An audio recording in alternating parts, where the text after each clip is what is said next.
மக்கள் இந்த ஒரு பதிவில் நம்ம என்ன பார்க்க போகிறோம்னா சில உண்மைகளை உடைச்சி பேசலாம்னு நினைக்கிறேன். அதாவது பார்த்திங்கன்னா இன்றைக்கி காலிலேருந்து ஒரு செய்தி மிக வேகமாக பரவிட்டு இருக்கு. தலைவர் விஜய் அவர்கள் மேலே வழக்குப்பதிவு அப்படிங்கிறது தான் அந்த செய்தியோட மைய நோக்கமே. இந்த செய்தி வந்த பிறகு உங்களுக்கு 3 விதமான சந்தேகங்கள் இருக்கலாம். 2 பேர் கிளைம் பண்ணிகிட்டு இருக்காங்க, மேலே ஏறினது நான் தான், என்னை தான் தள்ளிட்டாங்க அப்படின்னு சொல்லி 2 பசங்க கிளைம் பண்ணிகிட்டு இருக்காங்க. இந்த சமயத்தில் இந்த வழக்குப்பதிவு சரியானதா அப்படிங்கிற முதல் டவுட்டு உங்களுக்கு வரும். இதை பற்றி நம்ம ரொம்ப தெளிவாக பேசிடலாம். 2வது பார்த்திங்கன்னா இப்போ கம்ப்ளைண்ட் கொடுத்துருக்காருல ஒரு பையன், அவர்கிட்ட சில கேள்விகளை கேட்க வேண்டியது இருக்குது. அதையும் இந்த வீடியோவில் பார்த்தீங்கன்னா பதிவு பண்ணிடலாம்.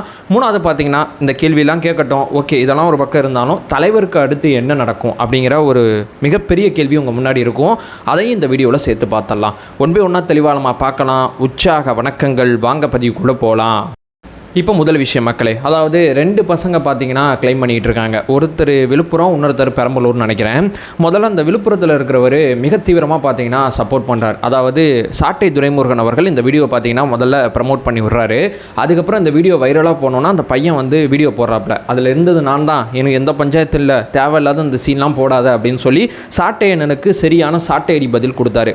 அதுக்கப்புறம் பார்த்தீங்கன்னா மீடியா வந்து இந்த பையனோட அம்மாவை போய் அப்ரோச் பண்ணுறேன் அப்படிங்கிற பேரில் ஒரு அம்மாவை அப்ரோச் பண்ணுறாங்க. அந்த அம்மா பார்த்தீங்கன்னா விஜய் அவர்கள் இப்படி நடந்துக்கிட்டது ரொம்ப தப்பு அப்படி இப்படின்னு சொல்லி அவங்க பேச ஆரம்பித்தாங்க. அதுக்கும் இந்த பையன் பார்த்தீங்கன்னா ரிப்ளை வீடியோ கொடுத்தாப்புல, இல்லைங்க அது எங்கள் அம்மாவே கிடையாது, எங்கள் அம்மா இது அப்படின்னு சொல்லி அந்த பையன் வந்து ஒரு வீடியோ ஒன்று போட்டாப்புல. 3வது பார்த்தீங்கன்னா இப்போ புகார்னு வரும்போது பார்த்தீங்கன்னா அந்த பையன் சப்போர்ட் பண்ணி பார்த்தீங்கன்னா ஒரு வீடியோ கொடுத்துருக்காப்புல. அந்த வீடியோ மேபி நீங்கள் பார்க்கலனா கூட என்னால் முடிஞ்சால் அந்த வீடியோவை ஆடியோட நான் வந்து லிங்க் பண்ணுறேன். அப்படி ஆடியோ இல்லாட்டி சைடில் கூட அந்த வீடியோ ப்ளே ஆகும். இந்த வீடியோ நீங்கள் பார்த்துருப்பீங்க. இந்த வீடியோ பார்க்கும்போது உங்களுக்கு என்ன தோணுதுன்னா, ஒரு பையன் கடைசி வரைக்கும் இந்த இஷ்யூவில் சப்போர்ட் பண்ணி நின்றுட்டு இருக்காப்புல. அவருடைய வீடியோக்கள் இப்போ கடைசியாக அவர் போட்ட வீடியோக்கள் அத்தனையுமே செக் பண்ணி பார்த்தா அவர் சொல்கிற ஆதாரங்கள் அத்தனையுமே நம்ம பெருசாக நம்புற மாதிரி இருக்குது. ஏன்னா நம்ப தகுந்த வகையில் இருக்குது அப்படிங்கிறத நான் இங்கே முதல்ல சொல்கிறேன். இப்போ 2வது, இந்த பையனை நீ நம்புற, இப்போ கம்ப்ளைண்ட் கொடுத்துருக்காங்களா அந்த பையனை ஏன் நம்ப மாட்டேற அப்படின்னு சொல்லி கேட்டிங்கன்னா, இந்த பையன் பார்த்தீங்கன்னா மாற்றி பேசலை, அப்போலேருந்து ஒரே மாதிரி தான் பேசிகிட்டு இருக்காப்புல. இப்போ இந்த கம்ப்ளைண்ட் கொடுத்துருக்காருல சரத் அப்படிங்கிற இந்த பையன் பார்த்தீங்கன்னா கம்ப்ளைண்ட் கொடுக்கறதுக்கு முன்னாடி பார்த்தீங்கன்னா அந்த பையன் நான் கிடையாதுன்னு சொல்லி இந்த பையனே ஒரு வீடியோ போட்டிருக்காப்புல. அந்த வீடியோவும் நான் உங்கள் பார்வைக்கு அண்டி வைக்கிறேன். வணக்கம், நான் பெரம்பலூர் மாவட்டம் குன்னம் தொகுதியிலேருந்து பேசுகிறேன். எங்கள் அம்மா நியூஸ் 7 சேனலுக்கு வந்து பேட்டி கொடுத்துருந்தாங்க. அது வந்து தவறான தகவல். அதை யாரும் நம்ப வேணாம். நான் அவங்களோட பையன் தான், என் பேர் சரத்குமார். மதுரை மாநாட்டுக்கு நான் போயிருந்தேன். என்னை யாரும் டச் பண்ணவும் இல்லை, என்னை எதுவும் டிஸ்டர்ப் பண்ணல, எங்கேருந்து தூக்கி கடாசில் என்னை யாரும் அடிக்கவும் கிடையாது. இது என்னோடய சுயநினைவோட தான் நான் சொல்லிக்கிறேன். இதை யாரும் நம்ப வேணாம். எங்கள் அம்மாட்ட யாரும் ஏதோ தவறான தகவலை சொல்லி எதிர்கட்சிக்காரங்களோ இல்லை பிடிக்காதவங்களோ இப்படி பேச சொல்லியிருக்காங்க. இது வந்து யாரும் கட்டாயப்படுத்தியோ இது பற்றியோ வீட்டில் ஏதோ சொல்லி கொடுத்துருக்காங்க. அதனால தான் எங்கள் அம்மா நியூஸ் சேனலுக்கு வந்து பேட்டி கொடுத்துருக்காங்க. இது யாரும் நம்ப வேணாம். அந்த பையன் நான் கிடையாது, நான் வேறு, அந்த பையன் வேறு. இந்த வீடியோ நீங்கள் பார்த்துருப்பீங்க. அதில் அவர் என்ன சொல்கிறாருன்னா, எங்கள் அம்மாவை யாரோ வந்து நான் தான் சொல்லி தப்பாக சொல்லிட்டாங்க, அந்த அம்மா சென்டிமெண்ட்டில் எங்கள் அம்மா பேசிட்டாங்க, அந்த பையனுக்கும் எனக்கும் எந்த சம்மந்தமும் கிடையாது, அதில் வேறு யாரோ ஒரு பையன் தான் இருந்தாப்புல அப்படின்னு சொல்லி இந்த பையன் பார்த்தீங்கன்னா பேட்டியே கொடுத்துருக்காப்புல. அதுக்கப்புறம் பார்த்தீங்கன்னா இந்த பையன் இன்றைக்கி போய் கம்ப்ளைண்ட் கொடுத்துருக்காங்க. இப்போ இருக்கிற தகவல் அடிப்படையில் அவனா இவனா அப்படிங்கிற குழப்பமே தேவையில்லை. நம்ம முன்னாடி ஒரு பையன் பார்த்தோம் பார்த்தீங்களா, அந்த பையன் தான் எனக்கு அந்த ரேப்பாக்கு பக்கத்தில் இருந்திருக்காப்புல. இந்த பையங்கிறது இது யாரோ வந்து திரைக்கதை வசனம் எழுதுகிறாங்க அப்படிங்கிறது என்னுடைய அடிப்படை புரிதலாக இருக்குது. அதாவது சமுதாயத்தில் 2 பேர் பார்த்தீங்கன்னா ஒரு நிகழ்வுக்கு கிளைம் பண்ணுறாங்க. சமுதாயத்தில் இருக்கக்கூடிய நானா இந்த நிகழ்வை பார்க்கும்போது எனக்கு நான் முன்னாடி சொன்னபடி அந்த பையன் அப்படிங்கிறது எனக்கு தோணுது. இப்போ 2வது விஷயம், சரிப்பா இந்த 2 பையனில் நீ ஒரு சைடு எடுத்துட்ட. இப்போ இந்த கம்ப்ளைண்ட் கொடுத்துருக்காருல அந்த பையன்ட்ட ஏதோ ஒரு கொஸ்டின் கேட்கணும்னு நினைக்கிற அப்படிங்கிற மாதிரி வீடியோ ஆரம்பத்தில் சொல்லியிருந்தீங்க. அது என்ன கொஸ்டின் அப்படின்னு சொல்லி கேட்டிங்கன்னா, இப்போ இவர் போய் கம்ப்ளைண்ட் கொடுத்துட்டாரு. இப்போ இந்த கம்ப்ளைண்ட் கொடுத்தவர் பெருசாக ஏதோ சாதித்த மாதிரி சில பேர் பார்த்தீங்கன்னா இப்போ நினச்சிக்கிட்டு இருப்பாங்க. அவங்களுக்கும் நான் சேர்த்து இந்த வீடியோவில் கேள்வி கேட்கணும்னு நினைக்கிறேன். முதல்ல இந்த கம்ப்ளைண்ட் கொடுத்தவட்ட நான் என்ன கேட்குறேன்னா, நீங்கள் கம்ப்ளைண்ட் கொடுக்கறதுக்கு முன்னாடி ஒரு வீடியோ ஒன்று வெளியிட்டிருக்கீங்க. அந்த வீடியோவில் என்ன சொல்லியிருக்கீங்கன்னா, அந்த பையன் நான் கிடையாதுங்கிற ஒப்புதல் வாக்குமூலம் நீங்களே கொடுத்துருக்கீங்க. இன்றைக்கி போய் கம்ப்ளைண்ட் பார்த்தீங்கன்னா பதிவு செஞ்சுருக்கீங்க. இதுக்கு 2க்கும் நடுவில் இருக்கக்கூடிய வித்தியாசமாக நீங்கள் என்ன சொல்கிறீங்கன்னா, தாவேக்க நிர்வாகிகள் உங்களை மிரட்டினாங்க, அதனால நான் போய் இந்த மாதிரி பேசினேன் அப்படிங்கிற மாதிரி ஒரு விஷயத்த சொல்லியிருக்கீங்க. இன்றைக்கி போய் கம்ப்ளைண்ட் கொடுத்துருக்கீங்க. ஒருவேளை ஒரு பையன் ஆரம்பத்துலேருந்து நான் தான் அதுங்கிறத ரொம்ப தெளிவாக கிளைம் பண்ணுறாப்புல, நீங்கள் நினச்சா ஒரு பக்கம் போகிறீங்க, நினச்சா இன்னொரு பக்கம் போகிறீங்க. ஒருவேளை இது பொய் புகாராக இருந்தால் உங்கள் மேலே நடவடிக்கை எடுக்கிறதுக்கு ஏராளமான வாய்ப்புகள் இருக்கும். இது முதல்ல உங்களுக்கு தெரியுமா அப்படிங்கிறது என்னுடைய முதல் கேள்வியாக இருக்குது. இப்போ 2வது, மாநாட்டில் பார்த்தீங்கன்னா நீங்கள் வந்து தாக்குதலுக்குள்ளானீங்க, விஜய் அண்ணாவோட பவுன்சர் பார்த்தீங்கன்னா உங்களை தாக்கிட்டாங்க அப்படின்னு சொல்லி நீங்கள் பொலிட்டிக்கலாக கிளைம் பண்ணியிருக்கீங்க. இந்த தாக்குதல் அப்படிங்கிறது ரோட்டில் நீங்கள் போகும்போதோ அல்லது மாநாட்டு திடல்லையோ உங்களுக்கு நடக்கலை. அனுமதிக்கப்படாத இடத்துல போய் நீங்கள் உள்ளே ஏறும்போது உங்களுக்கு ஒரு தாக்குதல் நடந்திருக்கு. அனுமதிக்கப்படாத இடத்துல ஏன் போனீங்க அப்படிங்கிற கேள்வியை நீதிமன்ற விசாரணையிலையோ காவல்துறை விசாரணையிலையோ வந்துச்சுன்னா எப்படி எதிர்கொள்ள போகிறீங்க அப்படிங்கிறது என்னுடைய ரெண்டாவது கேள்வியாக இருக்குது. இப்போ நான் மூணாவது பிரதானமான விஷயத்த சொல்கிறேன். நீங்கள் ஒரு நபர் மேலே புகார் கொடுத்துருக்கீங்க, எங்கள் அண்ணன் மேலே புகார் கொடுக்கும்போது அவர் ஒய் பிரிவு செக்யூரிட்டி இருக்கக்கூடிய ஒருத்தர், ஒய் பிரிவு செக்யூரிட்டி இருக்கக்கூடிய ஒருத்தரோட அந்த புரோட்டோக்கால் அடிப்படையில் யார் யார் அனுமதிக்கணும் யார் யார் அனுமதிக்க கூடாதுங்கிற ஒரு விஷயமே இருக்குது. அதை தாண்டி பார்த்தீங்கன்னா நீங்கள் அத்துமீறி ஒய் பிரிவு பாதுகாப்பு இருக்கக்கூடிய ஒருத்தரை அணுகியிருக்கீங்க. இதுவும் நீங்கள் ரொம்ப ரொம்ப தவறான ஒரு விஷயத்தை பண்ணியிருக்கீங்க. நீங்கள் இந்த தாக்குதல்லாம் நடக்கும்போது உங்களை நீங்கள் தான் சொல்கிறீங்க, நான் தான் அதுன்னு சொல்கிறீங்க. உங்களை கீழே விழுகும்போது எங்கள் அண்ணன் கண்டிச்சார், ஏன் இப்படி நடந்துக்கிற பவுன்சர் அப்படின்னு சொல்லி கண்டிச்சார். அந்த அண்ணன் மேலே நீங்கள் புகார் கொடுத்துருக்கீங்க. ஒய் பிரிவு செக்யூரிட்டி இருக்கக்கூடிய நபர் மேலே அத்துமீறி உள்ளே போயிருக்கீங்க. மறுபடியும் நாங்கள் பதில் புகார் கொடுக்க முடியும் உங்களுக்கு, இது முதல்ல உங்களுக்கு தெரியுமா அப்படிங்கிறது நான் இங்கே கேட்க விரும்புகிறேன். நாலாவது பிரதானமாக எனக்கு விழா எலும்பு ரொம்ப அடி வாங்கியிருக்கு. 2 நாளாக எனக்கு ரொம்ப கஷ்டமாக இருக்குது. எந்த ஒரு நிர்வாகியும் என்னை தொடர்பு கொண்டு பேசலை அப்படிங்கிற ஒரு விஷயத்த சொல்கிறீங்க. உங்களுக்கு அவ்வளோதான் அரசியல் தெரியுமான்னு தெரில, அல்லது உங்களுக்கு அரசியல் இன்னும் நல்லா தெரியுமான்னு தெரில. ஏன்னா கம்ப்ளைண்ட்லாம் போய் கொடுத்துருக்கீங்கல்ல. அதனால் நான் சொல்கிறேன், 10 லட்சம் பேர் மேலே இருக்கக்கூடிய ஒரு மாநாட்டுக்கு போகும்போது ஒவ்வொருத்தவங்களுக்கும் ஒவ்வொரு பிரச்சனை வந்திருக்கும். உங்களுக்கு விழா எலும்பு அப்படின்னு சொல்லி நீங்கள் சொல்கிறீங்க.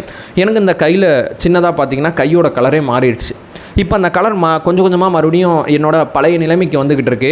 மாநாட்டுக்கு முன்னாடி நான் போடப்பட்ட வீடியோக்களில் என் முகமும் மாநாட்டுக்கு அப்புறம் என்னோட வீடியோக்களில் இருக்கக்கூடிய முகத்தை செக் பண்ணி பார்த்தீங்கன்னா வேரியேஷன் இருக்கும். இந்த மாதிரி பார்த்தீங்கன்னா இந்த மாநாட்டுக்கு போன அத்தனை பேரும், மாநாடுன்னு மட்டும் கிடையாது, பொதுமக்கள் ஒரு இடத்துல ஒன்று கூடுறாங்க, ரொம்ப அதிகமான மக்கள் ஒரு இடத்துல ஒன்று கூடுறாங்கனாவே அந்த இடத்துக்கு போயிட்டு வந்தவங்களுக்கு சின்ன சின்ன பிரச்சனைகள் இயல்பாகவே வரும். இது இயல்பான ஒன்று. அதாவது அனுமதிக்கப்படாத இடத்துல ஏறி அனுமதிக்கப்படாத ஒரு நபரை போயிட்டு உங்களுக்கு அவர் அனுமதியே கொடுக்கல பார்க்குறதுக்கு, நீங்கள் தான் போய் அவரை சந்திக்கிறதுக்கு ஏறதா நீங்கள் சொல்கிறீங்க.